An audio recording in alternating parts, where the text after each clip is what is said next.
Hello, xin chào anh em đã đến hoặc quay trở lại với Game On số thứ 3. Ở phần trước thì chúng ta đã đề cập đến Switch rồi đúng không? Vậy thì số này anh em mình hãy cùng tìm hiểu về keycap, một thành phần cũng không hề kém quan trọng, được gắn ngay trên đầu của mỗi Switch nhá. Đơn giản thì keycap đó chính là mấy cái nút anh em hay ấn đấy.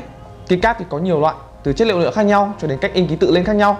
Biết được càng nhiều về nó thì anh em sẽ càng hiểu rõ hơn chất lượng thực sự, để từ đó tìm mua cho mình một chiếc bàn phím thật đúng ý này.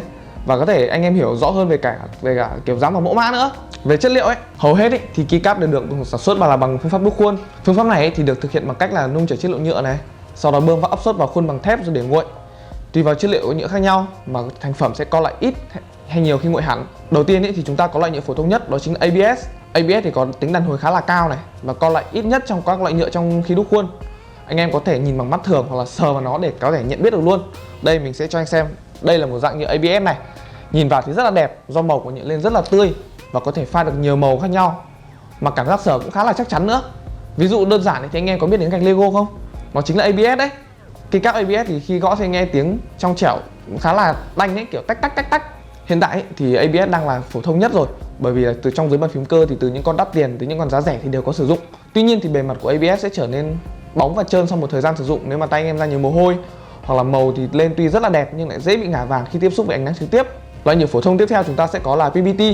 Đây là loại nhựa cứng hơn ABS này, có bề mặt nhám hơn một chút, co lại nhiều hơn khi đúc khuôn, nên chỉ có các hãng lớn như Philco, Poker, Leopold và một số hãng khác nữa thì mới sử dụng thôi. Keycap PBT thì khi gõ thì em nghe sẽ tiếng khá là đục đấy, kiểu bụp bụp. Theo như thị trường hiện tại thì hầu hết các bàn phím cơ phải từ cận cao cấp đổ lên thì mới có đến sử dụng đến PBT. Có lẽ là do loại nhựa này chế tác khó hơn, do co lại nhiều hơn trong quá trình đông khô. Mà chính vì do co lại nhiều thế nên nó sẽ cứng hơn ABS khá. Mà cũng nhờ như thế mà PBT lại không lo bị bóng hay là ngả vàng sau một thời gian sử dụng. Hơn nữa lại còn dễ vệ sinh hơn do nó trơ về mấy chất tẩy rửa mà. Thứ ba đó chính là nhựa PVC. Khá là cứng, được sử dụng để sản xuất keycap là chính. Độ phổ biến thì chỉ đứng sau ABS và PBT mà thôi. Được các hãng sản xuất lớn như kiểu là Logitech, Dell hay là HP sử dụng. Nhựa PVC thì có độ cứng và độ bám trung bình nhưng lại khá là nhạy cảm với nhiệt độ. Thứ tư chúng ta có là nhựa PC. Đây là một loại nhựa trong suốt khá là cứng. Đa số thì được sử dụng cho các bàn phím có đèn LED. Độ phổ biến thì lại không được bằng như là PBT hay là ABS.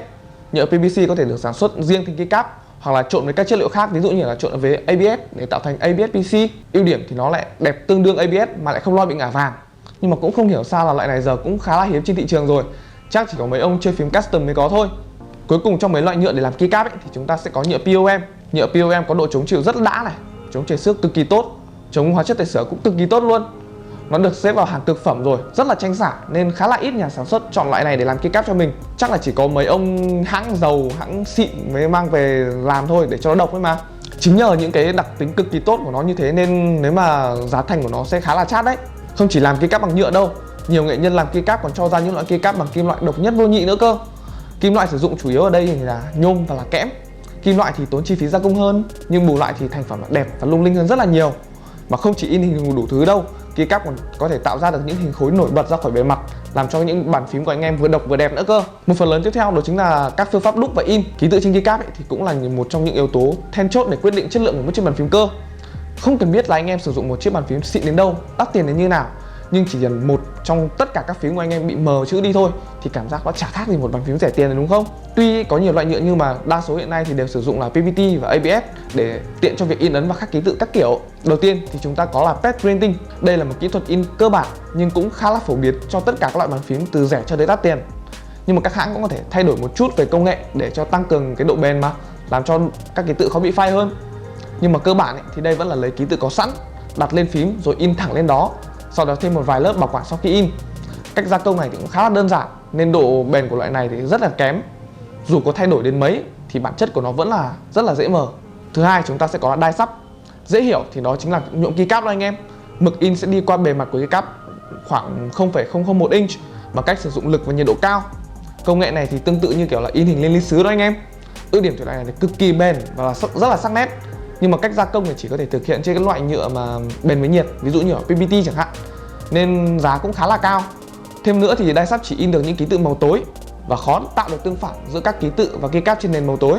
Thứ ba chúng ta có là laser printing hay còn gọi là in laser. Nhưng mà trong phương pháp này chúng ta có những 4 phương pháp nhỏ cơ.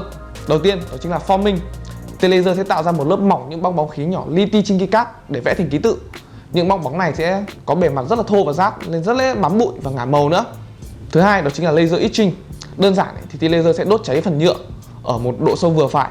Phần nhựa bị cháy sẽ tạo thành ký tự luôn. Phương pháp này thì được sử dụng trên những keycap màu trắng. Thứ ba, chúng ta có là laser etching with pen fill. Giống như là phương pháp ở bên trên, nhưng mà sau khi khắc xong thì màu sẽ được đổ ở vị trí đã khắc. Kỹ thuật này thì được áp dụng trên các keycap màu đen và còn khá là nhiều màu khác nữa. Cuối cùng trong cái phần laser printing này thì chúng ta sẽ có là laser engraving. Keycap trong suốt thì sẽ được sơn một lớp nhựa UV màu đen. Sau đó thì tia laser sẽ làm bay màu trên keycap và làm lộ ra phần trong suốt để tạo thành ký tự. Đây thì là cách để tạo ra các keycap backlit dùng cho các bàn phím có đèn. Và một phần lớn nữa thì chúng ta sẽ có là double shot. Đây là cách gia công keycap có độ bền vô đối trong làn keycap rồi. Vì để gõ bay được ký tự thì phải mòn hết bề mặt của phím cơ. Mà mình cũng đố anh em nào có thể dùng mòn được một chiếc keycap đấy. Keycap double shot thì được đúc từ hai lớp nhựa riêng biệt, một cho keycap và một phần còn lại cho ký tự. Về bản chất thì đây không phải là in mà là đúc ký tự thì mới đúng. Cách gia công này thì giúp cho keycap không bao giờ bị phai ký tự mà cũng vô cùng sắc nét, bởi vì được gia công bởi hai phần nhựa riêng biệt mà. Nhờ việc có làm được hai lớp nên các nhà sản xuất có thể làm được PPT xuyên led. Một điều mà ngày xưa nếu mà chưa có công nghệ này thì cũng chưa thể làm được trên PPT đâu. Đơn giản thì nó chỉ là nhựa bên trên nó là PPT, bên dưới thì là dùng một loại nhựa có thể xuyên led. Quá đơn giản. Và bên trên là những chia sẻ của mình xoay quanh một chiếc keycap. Sẽ còn có những loại mà mình không biết mà cũng có thể là mình chưa nhắc tới trong video này. Thì có gì anh em biết nhớ comment xuống bên dưới nhá. Anh em ta cùng thảo luận và để mình rút kinh nghiệm thêm. Còn giờ thì hẹn gặp lại anh em trong những video tiếp theo.